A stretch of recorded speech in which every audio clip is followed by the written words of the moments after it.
محترم ناظرین، السلام علیکم ورحمۃ اللہ وبرکاتہ۔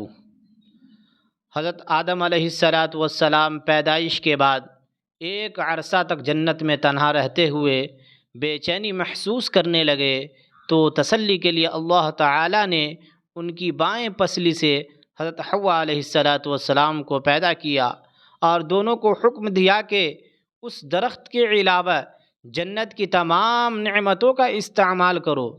شیطان نے وسوسہ ڈال کر بہکایا کہ اس درخت کی خصوصیت یہ ہے کہ اس کا پھل کھانے کے بعد تم ہمیشہ جنت میں رہو گے۔ چنانچہ شیطان کے دھوکے میں آ کر انہوں نے اس درخت کا پھل کھا لیا۔ اللہ تعالیٰ نے اس غلطی کی وجہ سے جنت کا لباس اتار کر دونوں کو دنیا میں بھیج دیا۔ حضرت آدم علیہ السلام اپنی غلطی پر بہت شرمندہ ہوئے اور ایک مدت تک توبہ و استغفار کرتے ہوئے اللہ تعالیٰ کے سامنے روتے رہے۔ پھر اللہ تعالیٰ نے ان کی توبہ قبول فرمائی اور بیت اللہ کی تعمیر کی سعادت ان کے حصہ میں آئی۔ اس طرح حضرت آدم و حوا سے نسل انسانی کا سلسلہ شروع ہوا۔